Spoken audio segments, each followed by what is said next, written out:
Hello മക്കളെ, ഞാൻ live ഇടാൻ പോകുവാണ്. അപ്പോൾ എൻ്റെ ലൈവ് വന്ന് എല്ലാവരും കാണുമല്ലോ. ഞാൻ കുറേ നാളായി ലൈവ് ഇടണമെന്ന് വിചാരിച്ചു. ലൈവിൻ്റെ ഒരു വീഡിയോ ഇങ്ങനെ ചെയ്തിടണമെന്ന് ഞാൻ പല പ്രാവശ്യം വിചാരിച്ചു. പക്ഷെ ഇതുവരെ എനിക്ക് പറ്റിയിട്ടില്ല. ഞാനപ്പോൾ ഇന്ന് എന്തായാലും ഒന്ന് ലൈവ് ഇടാമെന്ന് വിചാരിച്ചു. അപ്പം ഞാൻ ലൈവ് എപ്പോഴും ഇടും, പക്ഷെ ലൈവ് ഇടുന്ന വീഡിയോ ഞാൻ ഇട്ടിട്ടില്ല.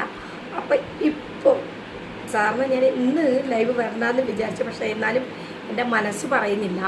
അപ്പോൾ എനിക്ക് ലൈവ് ഇടണമെന്ന് തോന്നി. അപ്പം ഞാൻ ഇന്ന് ലൈവ് ഇടാൻ പോവുക. എല്ലാവരും എൻ്റെ ലൈവിലേക്ക് വരണം. എല്ലാവർക്കും എൻ്റെ ലൈവിലേക്ക് സ്വാഗതം. ഇത് നല്ല അടിപൊളി ലൈവൊക്കെ നമുക്കിടാം. ആരോടും അടിയും വഴക്കൊന്നും ഉണ്ടാവാതെ ലൈവ് ഇടണമെന്നാണ് എൻ്റെ ആഗ്രഹം. പക്ഷേ എന്താണെന്നറിയത്തില്ല, എന്തെങ്കിലുമൊക്കെ പ്രശ്നങ്ങളുണ്ടാക്കി എന്നെ ചൊറിഞ്ഞുകൊണ്ടേയിരിക്കും. ചൊറിയൻ ചെയ്യും പോലെ ഇങ്ങനെ ചൊറിഞ്ഞിരിക്കും. അപ്പോൾ എന്തായാലും ഞാനിന്ന് ലൈവ് ഇടാൻ പോവാം. എല്ലാ തമിഴ് മക്കളെ എല്ലാവർക്കും വണക്കം. ഞാൻ ലൈവ് ഇടപ്പോരെ. എല്ലാവരും എന്നോട് ലൈവ് വന്ന് പാരുங்க. நான் நல்லா அடிபொலியாக இன்றைக்கி லைவ் போட போகிறேன். அப்போ என்னோடய லைவ் எல்லோரும் வந்து பாருங்கள். தமிழ் ஆளுங்களுக்கு எல்லாருக்கும் வந்து என்னோடய லைவ் பாருங்கள். ஹலோ नमस्कार எல்லாருக்கும். सॉरी मैं लाइव करेगा. ये मेरे को मालूम है, हिंदी नहीं मालूम, वो थोड़ा क्या बात करे वो मालूम नहीं है.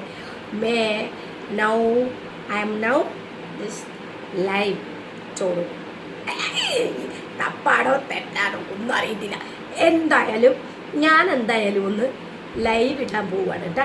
ഇതെങ്ങനെയാണ് വെക്കുന്നത്? ഇങ്ങനോ അല്ലല്ലേ? ഇങ്ങനോ? യെസ്, ഇങ്ങനെ. ഇങ്ങനെ അല്ല, ഇങ്ങനെയോ? അല്ല, ഇങ്ങനെയോ? ശരി, ഇങ്ങനെയെങ്കിൽ എങ്ങനെയോ ഒന്ന്.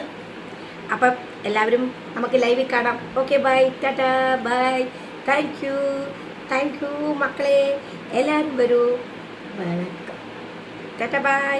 അപ്പം നമുക്ക് എല്ലാവർക്കും ലൈവിൽ കാണാം. ടണ്ടടേ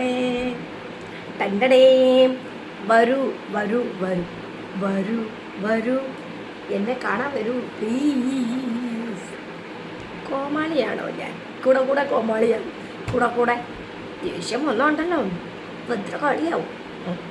അപ്പം ടാറ്റാ, ബൈ.